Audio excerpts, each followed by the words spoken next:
Welcome to the MMHP and the 989, channeling all styles and eras of Michigan music history.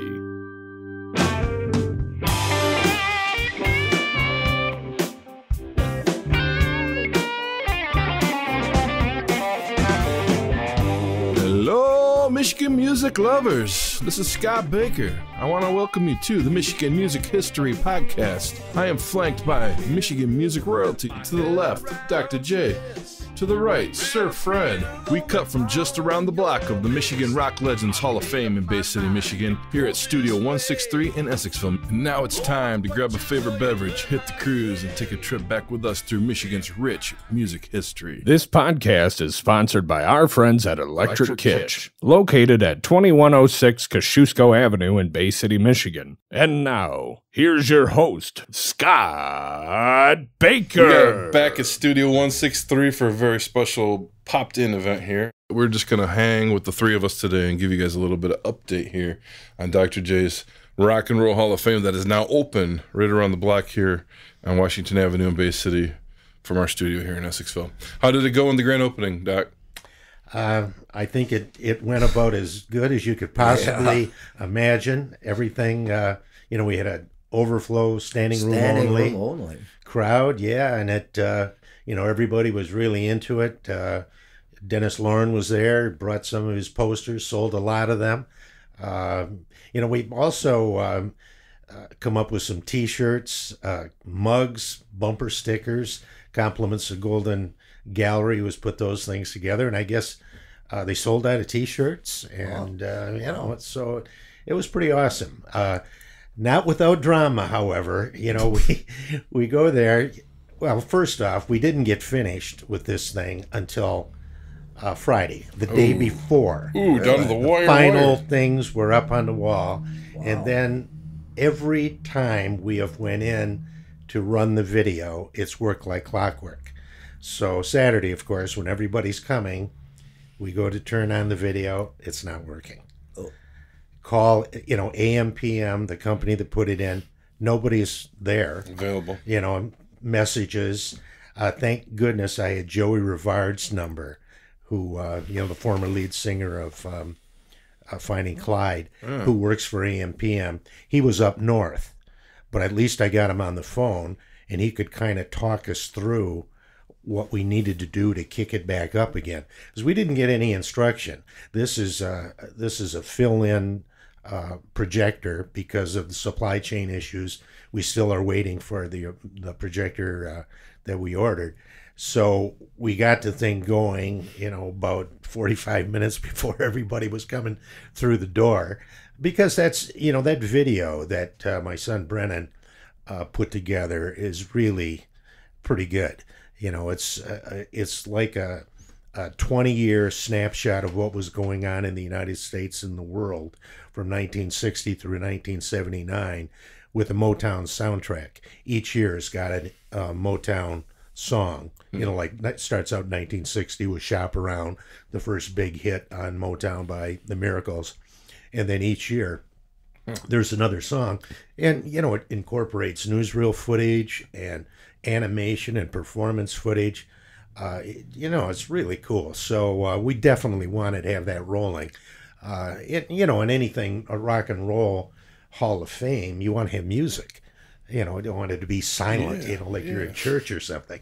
So, like I said, it went really, really well, and I couldn't be happier. So you got it to fire up just before everybody came in? Yeah. Oh, my goodness. That's down to the wire even more. Yeah, it was, like I say, it was a little tense there.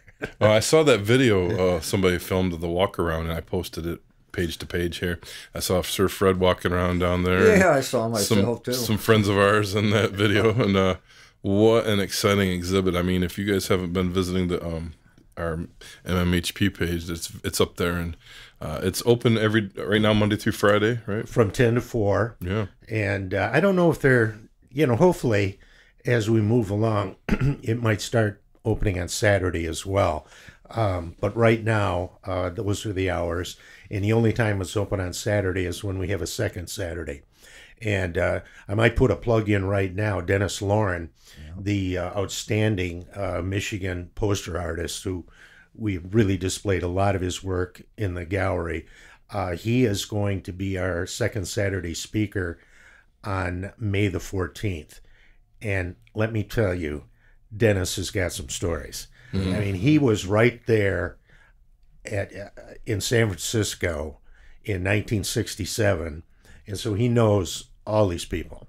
You know, he was close friends with members of the Grateful Dead and Jefferson Airplane and all these people, you know, famous people that came out of that San Francisco scene back there in the 60s and 70s. And he's still working. And I just got a call from Chad Cunningham. And Chad is planning a real big show this summer in Bay City. It's still top secret as far as who's going to be there. No, this is something else. This is much bigger than the Jazz Festival, which is going to be very cool. But this is top flight, big name people coming, and so I gave him Dennis's number, and Dennis is going to do the poster for him. How about that? So yeah, the poster that Dennis put together for our opening was really so something. cool. Yeah, it's really it's a great poster. He's got a very distinctive style. I mean, you look at a poster, you can tell it's a Dennis Lauren poster. That's so cool. Yeah, really. And he lives in Detroit now? He lives in Dearborn. Dearborn, okay. Yeah, Lynn and I went down and picked up, you know, the posters that Dennis loaned us. And you were just sitting around his house. This guy has got so many stories. I don't know if an hour is a long enough time for Dennis. Maybe we can get him on here, even though... I did talk to him about that. You know, in fact, I think Fred was there when we were talking about it. Okay. And I thought he already was going to be on here, and so I said, "Oh, I hear you're going to come on our show podcast," and he went, "What?" I'm glad you brought that up because there was so much going on. I probably wouldn't have thought of it. So we've got him lined up. Wonderful. Fred, going around it, what was your observations? Tell me a little bit about how you felt going through the whole place. Oh, it was great. I mean, Gary, his lecture was excellent, and it kind of led right up, and you know, but it was so many people. I want to go back again and again. Which is a wonderful thing because you won't get it all in the first time. Because I didn't even watch that video. I heard it in the background as I was looking around, but there were so many people there that I knew and didn't know that met. Probably ended up mingling so much that it was hard to get to somebody like, I didn't realize it until the next day when I saw it on Facebook. This guy named Joe Kidd. Yes, Joe Kidd. Tell me who he is. Joe Kidd is in the Michigan Rock and Roll Legends Hall of Fame in a band. It was more like a punk rock band called the White Lines. And that's where I first came in contact with Dennis because they put out a 45 and Dennis designed a picture sleeve.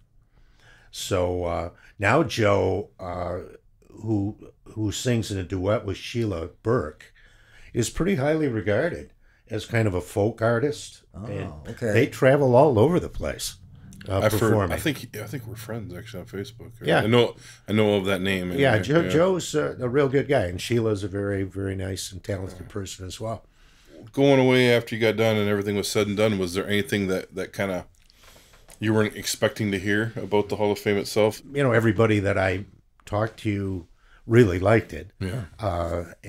But you know, like Fred said, with the number of people there, it was a little difficult. I'm sure very few people were reading. You know, there's a lot of information there. You know, we went. I interviewed Dennis, and about what I was interested in was what was your inspiration for these posters.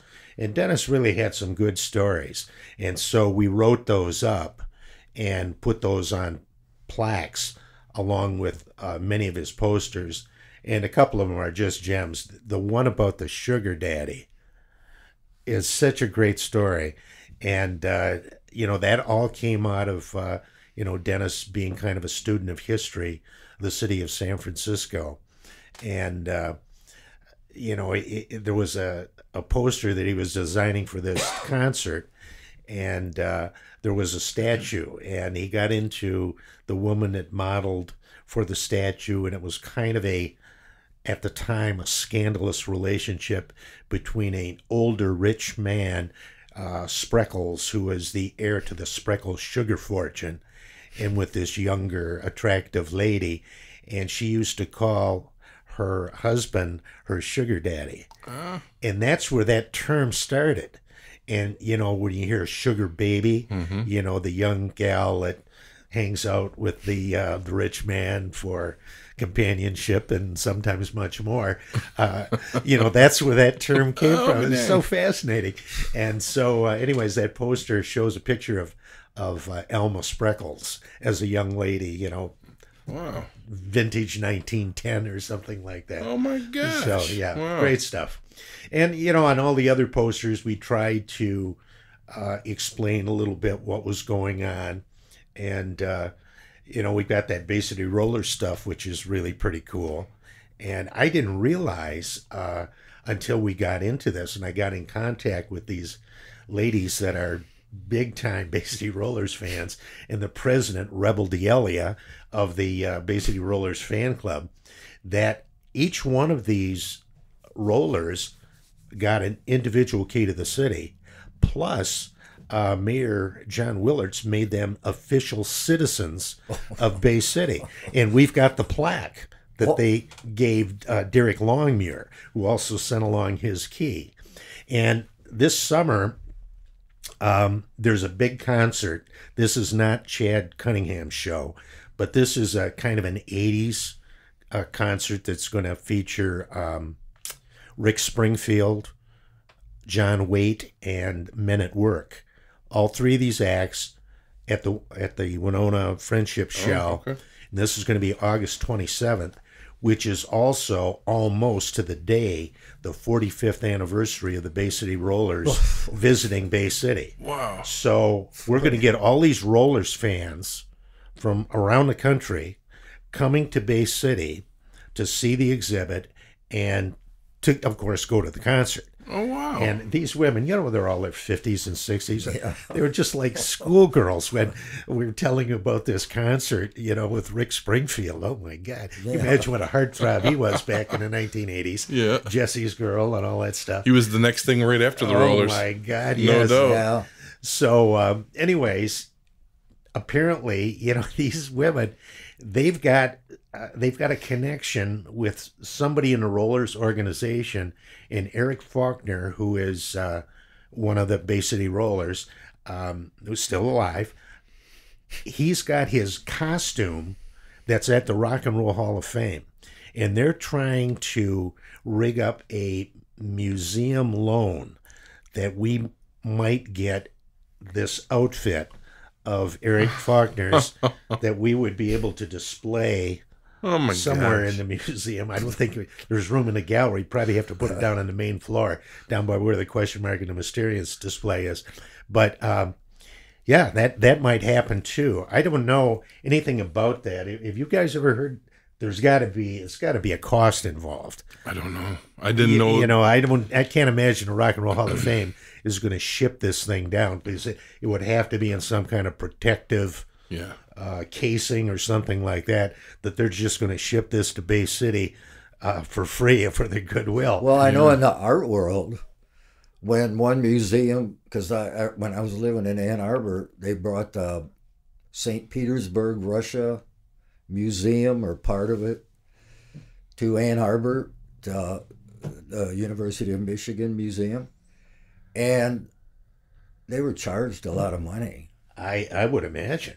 Because it actually was on tour or something. Right. But it was only 1 or 2 or 3 American cities that were going to do it. Yeah, well, I know even Al Abrams' Motown in Black and White exhibit, that was pretty costly to bring that to the Saginaw, the Castle Museum. I know they put out a fair amount of money to have that Motown display there. And I was talking to Al Abrams' widow, and she was real anxious to have us display it in Bay City, but the gallery is too small for that.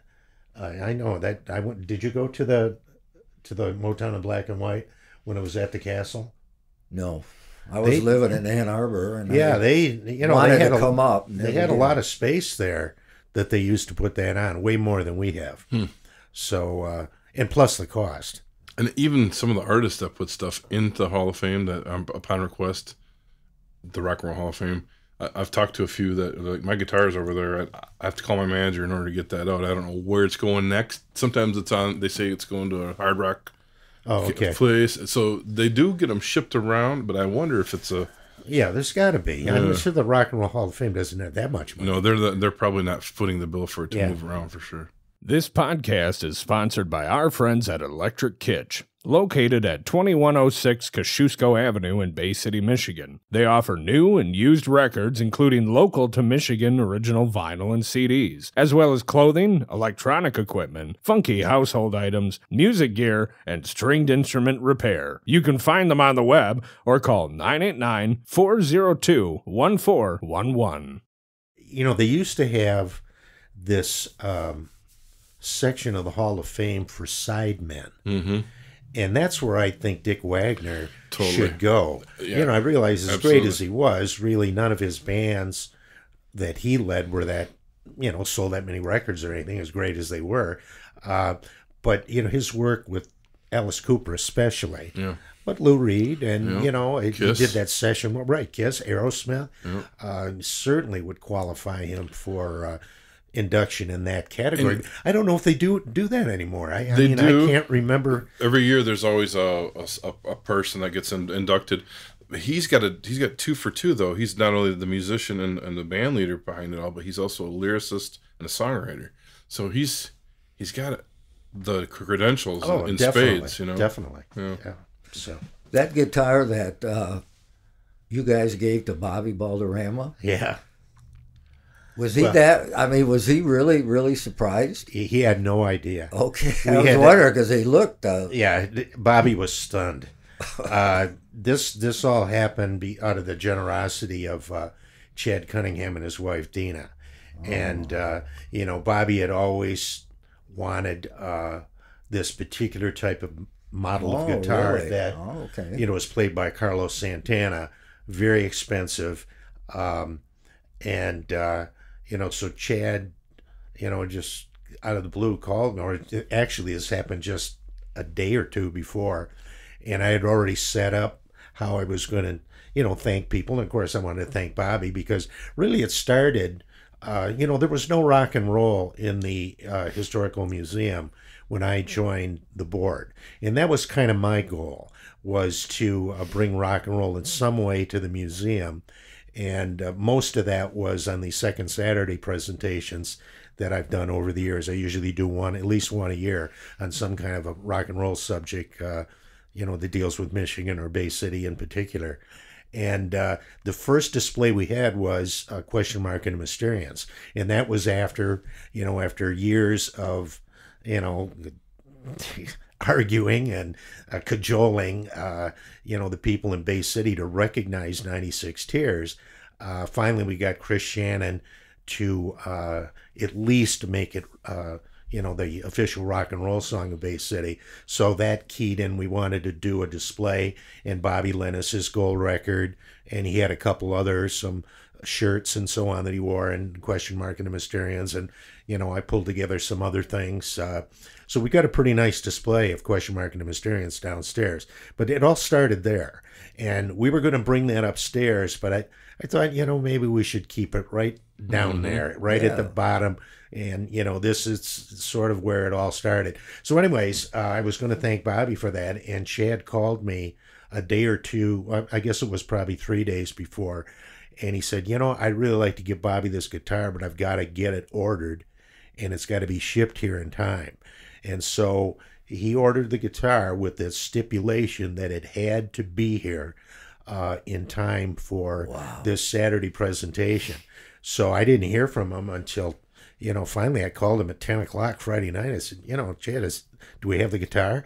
So, yeah, he said, I got it today. And, you know, we changed it around a little bit, so I left Bobby at the end.